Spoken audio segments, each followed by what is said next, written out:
INIOLUWA. The program is in the papers. My name is ABDULRASAQ, and here with me is INIOLUWA.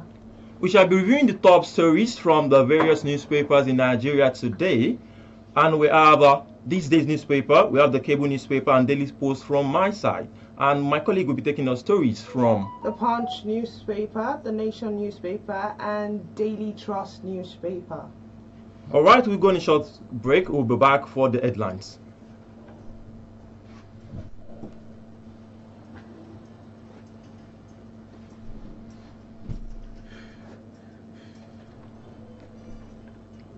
You are listening to iPower 102.7 FM, INIOLUWA. Starting from today's headline, we have ADC challenge Aiyedatiwa's election as Ondo governor at Supreme Court. On the Punch newspaper, Aiyedatiwa buys cars for Ondo State Permanent Secretary. Still on this day's newspaper, we have convert Amazon to be released from prison as Kiyamo directs Ibom Aye to withdraw compliant. On the Punch newspaper, EFCC releases Tambowal on bail. Still on the Punch newspaper, still on this day's newspaper, Tinubu names 22-man board members to NCC and USPH. Still on the Punch newspaper, Tinubu to unveil first ever national industrial manpower development policy. Now to the Daily Post newspaper, ADC obedient movement filmed as EFCC allegedly targets coalition leaders. Now moving to the Nation newspaper, INEC commences CVR August 18th. I'm still on Daily Post newspaper, while the Dangote refinery reduced fuel prices. On the Nation newspaper, RAP members Abejide rejects ADC coalition, insists due process not followed. Now to the Daily Post newspaper, we have Okpebolo under fire over alleged nepotism in Edo University VC's appointment. Still on the Nation newspaper, I have no apologies for supporting Tinubu, says Soludo. Moving on to the cable newspaper, we have Chan, the home-based Eagle, out of the group stage after humiliating lose to Sudan. And now to the Daily Trust newspaper, Dangote slashes ex-depot price of petrol by 30 naira. Still on the cable newspaper, we have Bianca met Israeli Vice Foreign Minister says Nigerian concerned over humanitarian situation in Gaza. Still on the Daily Post newspaper, FG using EFCC to bully opposition figures, says Atiku. I'm still on the cable newspaper, we have Trump, Putin to hold first direct talk over Ukraine in Alaska in Sudan on Friday. Still on the Daily Post newspaper, Bauchi police shut down as students protest against hostile robbery. That concludes the headline for today. We'll go on a short break. When we come back, we'll give you details of the stories in full.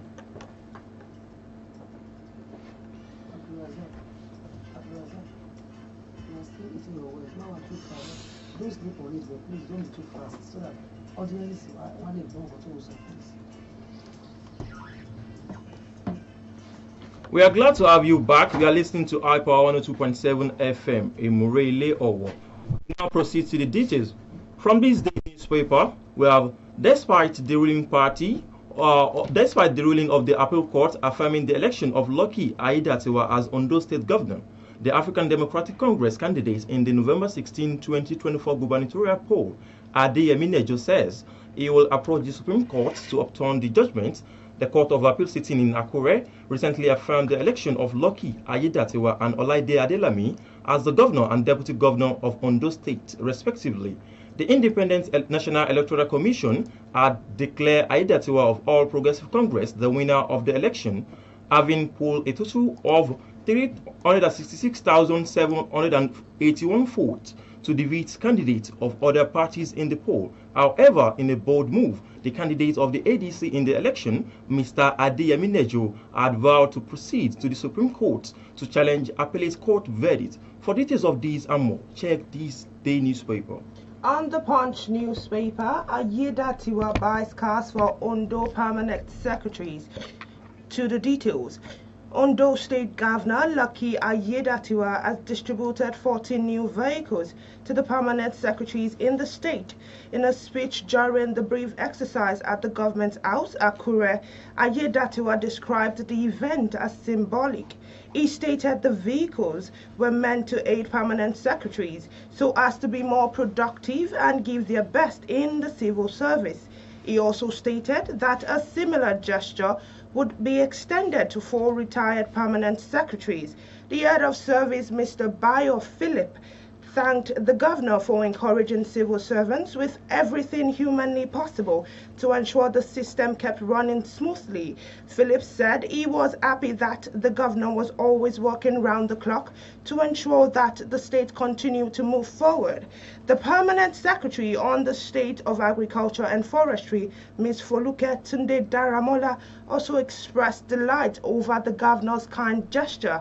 For more details on this story, check the Punch newspaper. Still on this day's newspaper, AON agrees to lift lifetime ban on Comfort, and also the ministers order NCAA to withdraw criminal complaint against Kwam1, and also Comfort and reduce flight ban to 1 month. Fan to work with music star with a view to engaging him as ambassador for proper airport security. For more information, check this day's newspaper. And now we take another flight to the Hope newspaper.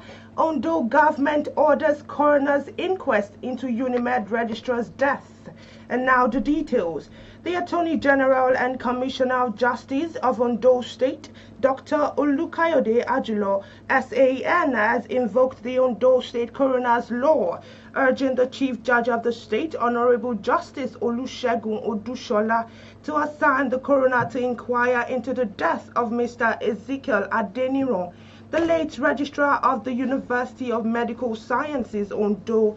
In a letter addressed to the Honorable Chief Judge of Ondo State, Dr. Ajulo stated the reports indicated Adeniran died under questionable circumstances on about July 17, 2025.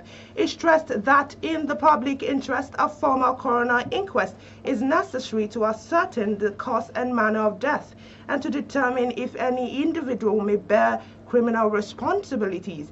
Dr. Ajulo stated that the inquest would be conducted in accordance with the provision of the Coroner's Law of Ondo State and requested that magistrates within the appropriate jurisdiction be assigned to serve as coroner. Acting on the request, the Chief Judge of Ondo State, Honorable Justice Olusegun Odushola, has appointed Dr. Dixon Ogunfoye, a Chief Magistrate and Head of Ondo State Multi-Door Court, to serve as a coroner. The Attorney General stressed that the inquest would be conducted with full transparency and adherence to due process. For details of this and more, check the Punch newspaper. Now to the Daily Post newspaper. The African Democratic Congress, ADC, has vowed to remain silent as the Economic and Financial Crime Commission, EFCC, allegedly targets prominent opposition figures ahead of the 2027 general elections. The outcry follows Monday's arrest and grilling of former Sokoto State Governor and 7th Senator Aminu Waziri Tambuwa over alleged fraudulent cash withdrawal totaling to 189 billion naira.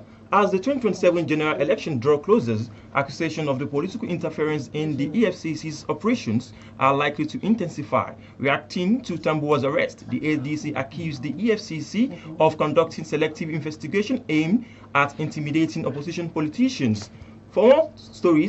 For more details of this story, check the Daily Post newspaper. And now to the Daily Trust newspaper. Dangote slashes ex-depot price of petrol by 30 naira. To the details. Dangote Petroleum Refinery and Petrochemical Limited has announced a reduction in the ex-depot price of premium motor spirit PMS by 30 naira. According to announcement made by the Group Chief Branding and Communication Officer, Anthony Chijene, the development takes immediate effect. Dangote Petroleum Refinery has announced a reduction in the ex-depot price of the premium motor spirit PMS. commonly referred to as petrol, by 30 naira from 850 naira to 820 naira per litre, effective from 12th August 2025. He said, and I quote, "As part of our unwavering commitment to national development, Dangote Petroleum Refinery assures the public of a consistent and uninterrupted supply of petroleum products in line with our dedication to operational excellence and sustainable energy solution.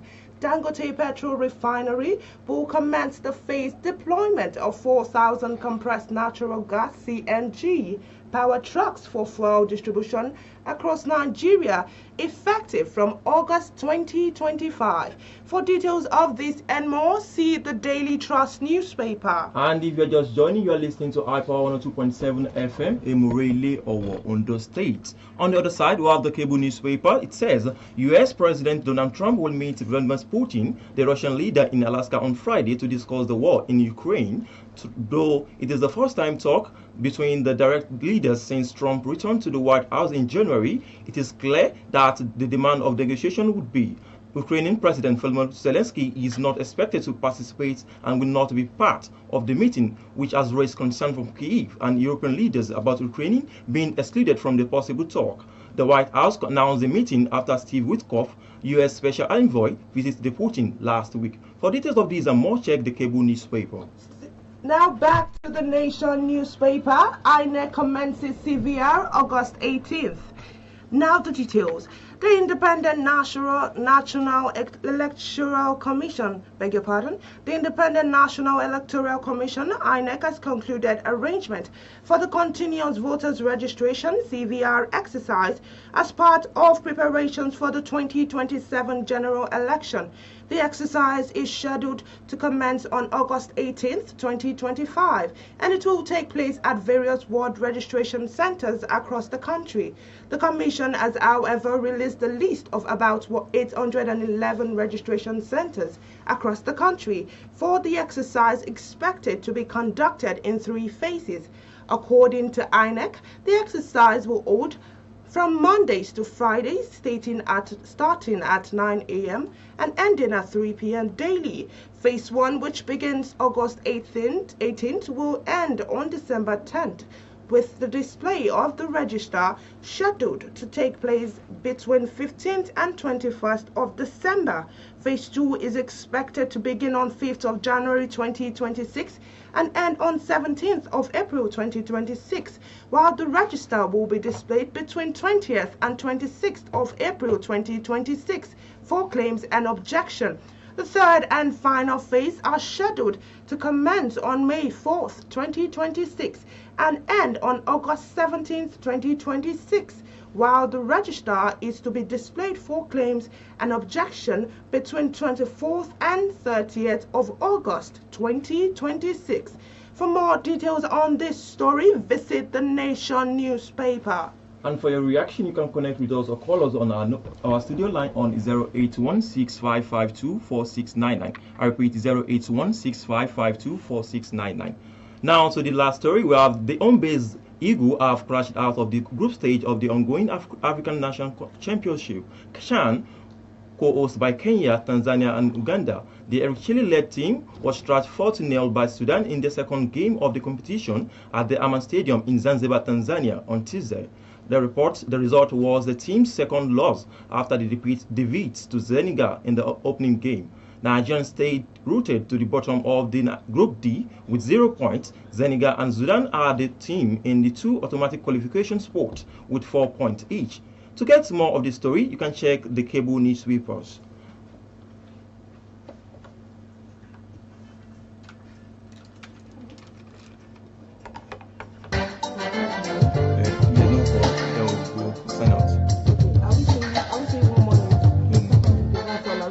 There's no call now, we'll just sign out. Okay, you can call the studio. Okay. I'll keep calling it again. Oh, yeah, no, let it go.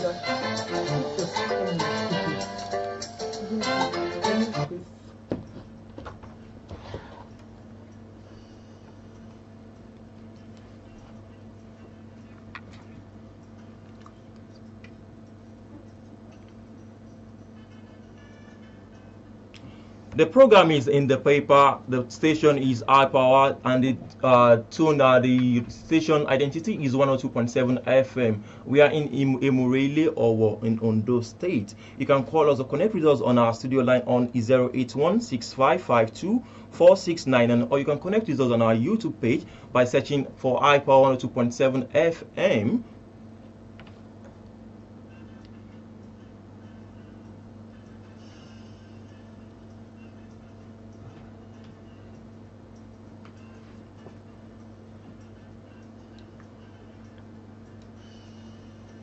Many thanks for joining us on today's edition of In the Papers. On behalf of I, ABDULRASAQ and my colleague, INIOLUWA Adekoya. Do have a productive day and remember to be a good citizen of Nigeria. God bless Nigeria and good morning.